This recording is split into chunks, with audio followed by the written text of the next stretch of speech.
मेरे लिए फैसलाबाद से एक लड़के का रिश्ता आया।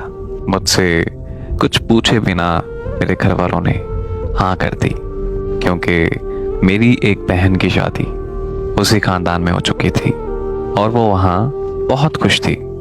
मेरे घर वालों को लगा कि मैं भी वहाँ बहुत खुश रहूँगी, तो उन्होंने मेरी उस लड़के से शादी कर दी। शादी के 3 दिन बाद मेरा शौहर मुझे अपनी बहन और बहनोई के घर मुल्तान ले गया और हम वहीं रहने लगे, क्योंकि मेरा शौहर शादी से पहले भी वहीं रहता था और वहाँ ऑनलाइन काम करता था। तो फिर मैं भी वहाँ अपने शौहर के साथ ऑनलाइन काम करने लगी। मेरा शौहर मुझसे बहुत प्यार करता था और मेरा ख्याल भी रखता था, लेकिन ये बात मेरे शौहर की बहन को बिल्कुल हजम ना होती थी, क्योंकि वो हसद करती थी। वो मेरे शौहर के कान भरने लगी, जिसकी वजह से मेरे शौहर का मुझसे रवैया बदलने लगा। एक दिन मेरे शौहर के बहनोई ने मेरे साथ ज़बरदस्ती करने की कोशिश की, लेकिन अल्लाह का शुक्र है मैंने किसी तरह अपनी इज्जत बचा ली। मैंने जब अपने शौहर को बताया तो वो मुझे अपनी फैमिली के पास फैसलाबाद ले आया, जहाँ मेरी दूसरी बहन भी रहती थी। हम फैसलाबाद रहने लगे, लेकिन हमारे माली हालात बहुत ख़राब हो गए, क्योंकि मुल्तान को छोड़ने की वजह से हमारा ऑनलाइन काम बंद हो गया। फिर मेरे शौहर की मुल्तान वाली बहन मेरी सास के कान भरने लगी, जिसकी वजह से मेरी सास मुझे बात बात पर जलील करने लगी। लेकिन मेरा शौहर सब कुछ देखकर भी हमेशा चुप रहता था और हमेशा मुझे ही गलत समझता था। एक दिन इतनी बड़ी लड़ाई हुई कि मेरी सास ने मेरे अब्बू को कॉल करके कहा कि अपनी बदतमीज़ और बदकार बेटी को यहाँ से आकर ले जाओ, ये जानते हुए भी कि मैं माँ बनने वाली हूँ। मेरा शौहर चुपचाप खड़ा तमाशा देखता रहा।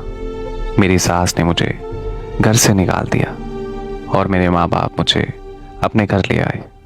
कुछ दिन बाद मुझे खबर मिली कि मेरे शौहर ने खुदकुशी कर ली है। जब मैं वहाँ पहुँची तो मेरे ससुराल वालों ने मुझे मेरे शौहर की मैयत के पास भी नहीं आने दिया, बल्कि मुझे पूरे मोहल्ले के सामने जलील किया कि बेटे बद किरदार होने की वजह से मेरे शौहर ने खुदकुशी कर ली।